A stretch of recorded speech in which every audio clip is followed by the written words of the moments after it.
इस वीडियो में हम लोग ये अवतल दर्पण का उपयोग क्या होता है और इसके साथ ही साथ उत्तल दर्पण का उपयोग क्या होता है, इस प्रश्न को एक बेहतरीन तरीके से देखने का प्रयास करेंगे। तो चलिए दोस्तों, बिना समय गवाए सीधे चलते हैं हम लोग प्रश्न की ओर। यहाँ से क्वेश्चन आपके ऑब्जेक्टिव के रूप में और सब्जेक्टिव के रूप में, यानी कि 2 नंबरा में 5 नंबरा में तो आएगा नहीं, 2 नंबरा में और ऑब्जेक्टिव के रूप में श्योर है यहाँ से क्वेश्चन आएगा तो आएगा। इसलिए आप लोग वीडियो को ध्यान से देखिएगा। और आप यदि मैट्रिक के एग्जाम में बेहतर से बेहतर स्कोर लाना चाहते हैं तो आप हमारे दिए गए व्हाट्सएप ग्रुप में जरूर ज्वाइन करने का प्रयास कीजिएगा, जो कि व्हाट्सएप ग्रुप का लिंक इसी वीडियो के डिस्क्रिप्शन बॉक्स में दिया जा रहा है। देखिए, अवतल दर्पण तथा उत्तल दर्पण के उपयोग के बारे में हमेशा जनरली जो है क्वेश्चन पूछ ही लिया जाता है, ऑब्जेक्टिव के रूप में या सब्जेक्टिव के रूप में। आइए बारीकी से जानने का प्रयास करते हैं कि आखिरकार अवतल दर्पण का इस्तेमाल कहाँ कहाँ पर हम लोग करते हैं। तो अवतल दर्पण का इस्तेमाल सामान्यतः टॉर्च में, सर्च लाइट में, हेडलाइट में। हेडलाइट का मतलब क्या हुआ?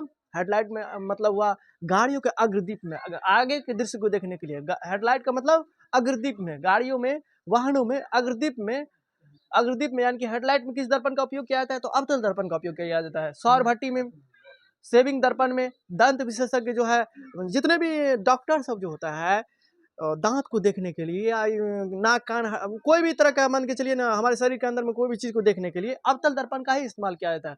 अवतल दर्पण का ही इस्तेमाल करता है कि भाई क्यों करता है? क्योंकि अवतल दर्पण में क्या होता है, कोई भी चीज़, छोटा भी चीज़ रहेगा ना तो उसको बड़ा करके दिखाएगा। अब बड़ा करके दिखाएगा तब ना वहाँ पे डॉक्टर काम कर पाएगा, नहीं तो नहीं काम कर पाएगा। एक तो अपने आप छोटा रहता है, कोई भी शरीर के अंदर में अंग या दांतियार को देखिएगा तो बड़ा करके देखिएगा तब ना देख पाइएगा दांत के अंदर में किस तरह की समस्या है। सेविंग दर्पण में, इसको हम लोग कहते हैं हजामत के रूप में। सेविंग दर्पण में हम लोग जो है दाढ़ी आड़ी कटाने के लिए जाते हैं तो उस स्थिति में वहाँ पे जो है ये अवतल दर्पण का बड़े बड़े अब बढ़िया मान के चलिए इंफ्रास्ट्रक्चर है, बढ़िया मान के चलिए हजामत का बढ़िया है, तो वहाँ पे क्या लगाया जाता है? सेविंग दर्पण के रूप में, यानी कि हजामत के रूप में अवतल दर्पण का इस्तेमाल किया जाता है। तो ये सारे क्या हो जाएगा? टॉर्च, सर्च लाइट, हेडलाइट, सौर भट्टी, सेविंग दर्पण जिसे हम लोग कहते हैं हजामत, हेडलाइट का मतलब अग्रदीप में, दंत विशेषज्ञ सब।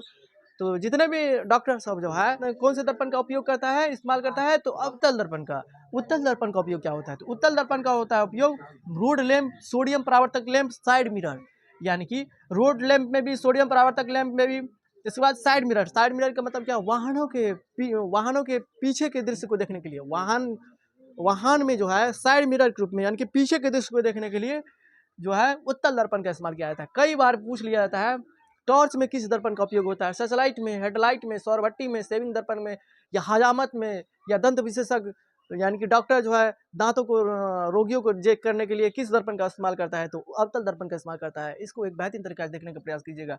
उत्तल दर्पण में कहेगा कि साइड मिरर के रूप में किस दर्पण का इस्तेमाल किया जाता है? तो उत्तल दर्पण का इस्तेमाल किया जाता है। सोडियम परावर्तक लैंप में, यानी कि रोड लैंप में, इसमें किस दर्पण का उपयोग किया जाता है? तो यहाँ पे उत्तल दर्पण हो जाएगा। तो यहाँ से इस तरह से क्वेश्चन कई बार पूछा गया है। और देखिए यहाँ से शॉर्ट में हमेशा इस तरह से क्वेश्चन पूछ लिया जाता है कि उत्तल दर्पण का इस्तेमाल गाड़ियों में पश्च दृश्य के देखने के लिए हम लोग क्यों करते हैं? इसका वरीयता का मतलब इसका ज्यादा वैल्यू, ज्यादा इंपॉर्टेंस हम लोग क्यों देखते हैं, ज्यादा इंपॉर्टेंस हम लोग क्यों देते हैं? साइड मिरर के रूप में उत्तल दर्पण का ही इस्तेमाल हम लोग क्यों करते हैं? इसकी वरीयता का मतलब सबसे पहली में क्यों रखते हैं कि हमको अगर साइड मिरर के रूप में कोई दर्पण का यूज करना है तो उत्तल दर्पण का वरीयता का मतलब क्या होता है? उसको ज्यादा इंपॉर्टेंस देना है, प्राथमिकता देना है। ऐसा क्यों करते हैं? क्योंकि साइड मिरर के रूप में उत्तल दर्पण का जो इस्तेमाल होता है, इसका दृष्टि क्षेत्र काफी होता है। दृष्टि क्षेत्र काफी होने के कारण से क्या होता है, वो दूर से आने वाली वस्तु को भी आसानी से आप देख लेते हैं। जब ये दूर से आने वाली वस्तु को आप आसानी से देख पाते हैं तो उस स्थिति में हम लोग सजग हो जाते हैं। वो आ रहा है, गाड़ी आ रहा है, तो आप सचेत हो जाइए, गाड़ी को थोड़ा ठीक से चलाइए। अब मान के चलिए आप मोटरसाइकिल आपको चलाने का मौका मिला होगा, या तो कोई भी मान के चलिए, हाँ, जिसको जो ट्रैक्टर चलाने का मौका मिला होगा, मोटरसाइकिल खास करके हम लोग मोटरसाइकिल चलाते हैं या स्कूटी जो है, तो उसके अंदर में जो लगा रहता है दर्पण पीछे के दृश्य को देखने के लिए, वो होता है क्या? उत्तल दर्पण। आप हमेशा देखिएगा वो जो दर्पण जो होती है, बहुत दूर से आने वाली वस्तु को भी आसानी से दिखाई पड़ता है। वहाँ पे बहुत दूर से आने वाली वस्तु को भी आसानी से वो दिखा पाता है, हम लोग देख लेते हैं बढ़िया से। इस साइड में ऐसे लगा रहता है, ऐसे गाड़ी चला रहे हैं, कभी कभी देख रहे हैं, अब पता चल जाता है कि बहुत दूर से आ रही है वस्तु, पता चल जाता है तुरंत बढ़िया से, बेहतर तरीका से, जो आने वाले समय में बहुत दूर से वस्तुएं आ रही है, कोई गाड़ी आ रही है, वस्तु का मतलब वही गाड़ी आ रही है। तो उस स्थिति में हम लोग क्या होते हैं? सजग हो जाते हैं। हम थोड़ा अच्छा से हम गाड़ी चलाने की कोशिश करते हैं, नहीं तो पता चला अगर नहीं आता इस स्थिति में अपना बेढंग लहरिया कट चला रहे हैं, लहरिया कट होकर के चले जाते हैं ऊपर भी ना। तो ऊपर भी जाने के लिए भगवान जो है बहुत व्यवस्था किया है, और तुमको नहीं भी जाना है तो उसके लिए उत्तल दर्पण का इस्तेमाल करो। नहीं, तुमको कहेगा, तुमको मन होगा कि हमको अवतले दर्पण का इस्तेमाल करना है, तो पता चला दूर के अंदर में, दूर से उसका दृष्टि क्षेत्र थोड़ा कम होता है, वो अवतल दर्पण क्या करेगा, किसी भी चीज़ को बड़ा करके तो दिखाएगा, लेकिन अवतल दर्पण कहिएगा कि दूर से आ रही वस्तु को क्लियर कट स्पष्ट आपको दिखा देगा, ये नहीं हो सकता। ये काम है, ये क्षमता है किसके अंदर में, उत्तल दर्पण में। उत्तल दर्पण में इसलिए वरीयता देता है क्योंकि उत्तल दर्पण का दृष्टि क्षेत्र अधिक होता है। दृष्टि क्षेत्र अधिक होने का मतलब क्या हुआ, दूर से आ रही वस्तु को भी वो आसानी से क्लियर कट हम लोग को दिखा देता है। जब ये हम लोग देखते हैं तो सजग हो जाते हैं, गाड़ी तब बढ़िया से चलाते हैं, नहीं तो इधर इधर जाएंगे तो पता चला नहीं देखते हो। लफुआ सब जो है आजकल गाड़ी सब, आजकल प्राचीन काल से ही लफुआ सब क्या कर रहा है, इधर से उधर, इधर से उधर, इधर से उधर, और वही लफुआ सब तुरंत चले भी जाता है ऊपर। भगवान यमराज सब वेटिंग करते रहता है ना, यमराज सब वेटिंग करते रहता है कब बच्चा हमारे पास आए, कब उसको हम बलिदान दें। अब आइए इस प्रश्न को भी एक बेहतरीन तरीके से जानने का प्रयास करते हैं।